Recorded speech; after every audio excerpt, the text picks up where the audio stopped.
Gràcies, bona tarda. Em dic Pau Duran, soc candidat a la Junta Directiva, a la presidència d'aquesta entitat. I bé, us vull agrair la presència. Veig algunes cares conegudes i força cares desconegudes.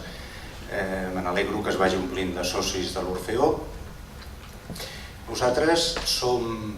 Us vull dir que aquesta és la meitat de la campanya electoral, ja ens ho ha confirmat la mesa electoral. Només hi ha en un mes dues possibilitats de parlar amb els socis, la de la setmana passada i aquesta. És una llàstima perquè nosaltres som una candidatura renovadora, popular i de low cost. De low cost ho veureu al nostre material, renovadora amb el nostre programa i popular perquè el que ens hagués agradat, el que ens agrada, el que hem fet durant aquesta campanya fora del Palau, perquè no es pot fer propaganda en període electoral, no es pot fer campanya en període electoral a la nostra seu, l'hem tingut de fer fora i durant diversos dies hem estat intentant apropar-nos als socis. Abans de començar, la candidata tresorera, la Gemma Rovirosa, farà unes declaracions, un manifest, amb el que expressem la situació que nosaltres entenem que s'està donant en aquesta campanya electoral. Gemma. Hola. Avui el que més ens agradaria és presentar el nostre programa renovador dins d'un marc democràtic i aquesta considerem no és la situació actual. Per tant, denunciem que el 17 de maig, abans de l'anunci de les eleccions, l'Orfeó Català va realitzar una enquesta de satisfacció als socis i de valoració de la gestió de la Junta Directiva. Aquesta enquesta només va ser feta als socis en dret a vot. Per tant, se la podria qualificar d'enquesta d'intenció de vot. Creiem que els resultats d'aquesta enquesta, i potser algun factor més, van fer declinar la balança avançant les eleccions quasi 4 mesos. El 24 de maig anunciaven els comicis pel 24 de juliol. Els resultats ens han comunicat que estan a punt de penjar-los, però segurament ja serà passar les eleccions, o sigui, no podrem treure cap profit nosaltres d'aquest resultat. També denunciem que no se'ns ha fet entrega del cens de socis complet.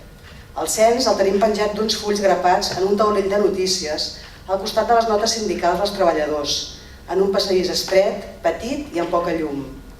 Fulls que, per cert, només contenen una llista de noms i cognoms, sense cap altra informació, només dels socis amb dret a vot, sense informar ni de la categoria ni de l'antiguitat.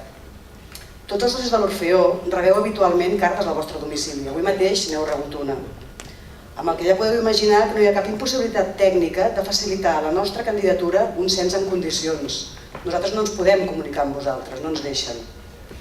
Hem sol·licitat de totes les formes possibles aquesta informació que considerem no contradiu la llei de protecció de dades. Doncs aquestes dades serien utilitzades dins de l'àmbit en el que van ser cedides, dins l'Orfeó Català.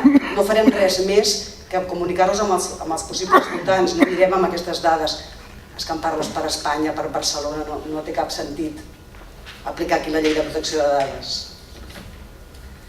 I és que el que estan fent des de l'altra candidatura, estan trucant als socis, o sigui que tenen els seus telèfons, i oferint-se a anar a buscar el vot, encara que sigui on estan estiuejant. Si no tenen el sobre, els hi tornen a portar amb les butlletes. A nosaltres se'ns han negat butlletes a la nostra candidatura, no podem anar a buscar el vot. Si coneixem algú que sigui soci no podem anar amb cap butlleta perquè ens han dit que les candidatures no tenen butlletes, nosaltres no, ells sí. I ho sabem del cert. La nostra candidatura entén que en un procés electoral normal qualsevol candidatura té dret a adreçar-se als seus possibles votants de la manera i forma que creguin oportuna, mentre no contradiguin els estatuts. No restringint-ho a 2 presentacions d'una hora, com ho va decidir unilateralment la mesa, sense ni tan sols estar present el nostre interventor, el senyor Gabriel Segarra. Nosaltres hem demanat a la sala d'assaig per fer una altra presentació, tampoc ens la cedeixen. Per això, i el no poder accedir al soci directament, vàrem decidir anar al nostre seu, al Palau de la Música, a parlar amb vosaltres, a fer propaganda electoral, a explicar el nostre programa. Algú es pot imaginar que en un club social, cultural, privat com és aquest, en plena campanya electoral, els candidats no puguin donar un programa electoral a un altre soci dins la seva seu social? Doncs vam ser expulsats. Un moment, que això és nou. I ahir mateix, abans del concert del Cor Jove, la candidatura de Mariona Carulla repartia dins del recinte del Palau propaganda electoral. A ells sí que se'ls va permetre. Denunciem que en quant a l'enviament del material electoral, la mesa electoral, a petició de la candidatura de la senyora Mariona Carulla, va acordar per majoria fer l'enviament del material electoral per correu ordinari i modificar la voluntat original d'enviar-lo per correu certificat. Es pren aquesta decisió perquè consideren potser que així s'ampliarà el termini per votar per correu, amb correu ordinari, que es facilitarà així la participació dels socis. La decisió de no donar el nostre programa no va ser comunicada verbalment per Pau Duran, com es diu en un comunicat de la mesa electoral que acompanya la tramesa de Mariona Carulla. Va ser per escrit, expressant la nostra disconformitat en el canvi de la modalitat d'enviament. I és que, francament, el nostre pressupost dista bastant del de l'altra candidatura. Tenim un nombre de programes ajustats al número de socis que estimem que som i volem més seguretat de la que ens dona un enviament per correu ordinari. Nosaltres estem intentant fer arribar el nostre programa a tots els socis d'una manera més segura. I és que cada candidatura no pot triar la forma de fer la seva campanya? És que no ens hem vist empesos a fer-ho així? A grans trets, i per aquests motius, la nostra candidatura ha pres la decisió, potser una mica arriscada, fins i tot idealista, de no voler jugar amb unes regles del joc imposades, que no considerem democràtiques ni justes. Nosaltres volem transmetre que volem un procés electoral transparent i així és com volem participar. Esperem poder explicar el nostre projecte a tots els socis que ens vulguin escoltar, un projecte fet des de l'associació, millor, que de ganes no ens en falten. Pau? Gràcies, Gemma. Gràcies. Tirem endavant. Jo tenia uns comentaris a fer a la candidatura de la presidenta Carulla, perquè esperava que estigués a la sala per un tema de cortesia, com nosaltres vam ser a la seva presentació. Com que això no és així, passaré per més endavant i si bé li comentaré. És interessant estar en període electoral perquè passen coses bones pels socis. Per exemple, doncs com ha comentat la Gemma, han fet una enquesta de satisfacció al soci, el 17, a mitjans de maig. I això va provocar un avançament de les eleccions. Estar en període electoral és bo pels excantaires perquè també els han donat una quota.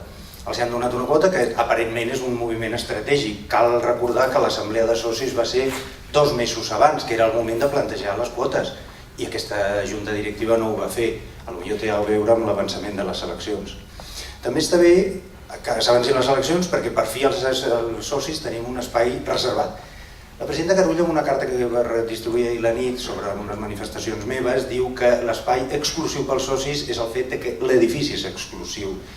L'espai reservat és un espai de quita i pont, que hi ha aquest poste que marca una carta i que està unes estones sí i unes estones no. Això només passa quan hi ha període electoral. El repartiment de propaganda a la seu, que ha comentat la Gemma, nosaltres ens van treure empentes i rodolons i va acabar una denúncia en comissaria pública, una declaració fefaent. Vostès potser no saben, o sí que saben que hi ha una denúncia oculta, anònima, que no ens donen una còpia, una cosa molt tèrbola, potser d'èpoques, jo ja no dic anteriors, jo dic de la mateixa època que el president anterior. I finalment la mesa electoral, això és per il·lustrar la denúncia que fem aquí, ara els explicaré la part positiva del nostre programa, que jo crec que és molt engrescador i que ens agradaria pensar que el podrem dur a terme aviat. Aquesta és la diferència de les trameses de la propaganda de la presidenta Carulla i la nostra. La de la presidenta Carulla va amb el programa, amb les 2 butlletes, amb el sobre de vot, amb l'altre sobre de vot, una carta al president explicant tot el procés electoral i una carta amb una sarta mentides, dient que nosaltres no hem entregat la publicitat, amb la que el secretari no només es menteix, sinó que es contradeix. I això està documentat a la mesa electoral, que evidentment ho ignora, i la nostra publicitat, la nostra propaganda va arribar 3 dies després, dins del termini que va acordar el president de la mesa electoral, amb aquesta contradicció, però va amb una carta. Aquesta carta no es pensin que és una explicació de les avantatges del nostre programa, és el que la mesa electoral pensa del nostre programa. La qual cosa és sorprenent. La mesa electoral el que hauria de fer és enviar-ho. Si té algun dubte sobre el nostre programa, que faci el que ens diuen a nosaltres, que anem al jutjat. Molt bé, tots vostès entenc que tenen una còpia del nostre programa, si no els hi fem arribar, i m'agradaria explicar-los el nostre programa. El nostre programa... Sí. El nostre programa, la part més important del nostre programa és la candidatura. Els meus companys de candidatura, que els demanaré que baixin aquí, sisplau, i els presentaré.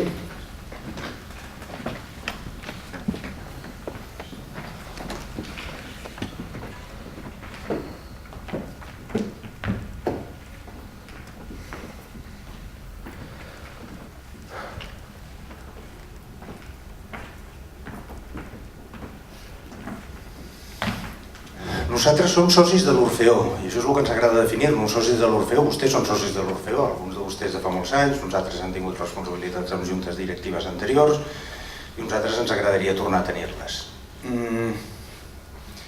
El nostre principal objectiu és restituir la gestió a la Junta Directiva de l'Orfeó, gestió que està cedida a una fundació de manera legal, això és important dir-ho, però de manera fraudulenta, donat que la informació a la que es va donar als socis era insuficient i era insuficient, bàsicament. Bé, els meus companys de la candidatura, doncs d'allà cap aquí, l'Alfred Blas és un soci de l'Orfeó de fa molts anys, es caracteritza perquè la seva dona és cantaire dins del grup, que és un dels que no és cantaire, però la seva dona ho és. El Fermí Llobet és un soci de fa molts anys, un amant de la música, 52 anys. El Xavier Martí Robarrena i el Jordi Orriols, que venen de Tarragona i desenvoluparan la vocalia territorial de Tarragona de l'Orfeó Català, que per això és l'Orfeó Català, no només de Barcelona. Tots dos han estat cantaires de l'Orfeó Català i segueixen cantant. El Fermí Llobet és un soci de l'Orfeó de fa molts anys, aquí teniu el programa. El Joaquim Camps. És un amant de la música que ha seguit els concerts que m'ha explicat que ha anat, fa enveja. Ha anat a sentir el mestre Casals a Prades i molt més. L'Agustí Casals, vicepresident cultural de la nostra candidatura, és un soci de l'Orfeó, ell diu que és excantaire, jo li dic que no, que el que és cantaire veterà. La qualitat de cantaire no es perd mai. De fet, l'Agustí canta en 3 corals i quart, diu ell. I la Gemma Rovirosa és una sòcia recent que s'ha apuntat en aquest projecte per fer possible aquest projecte.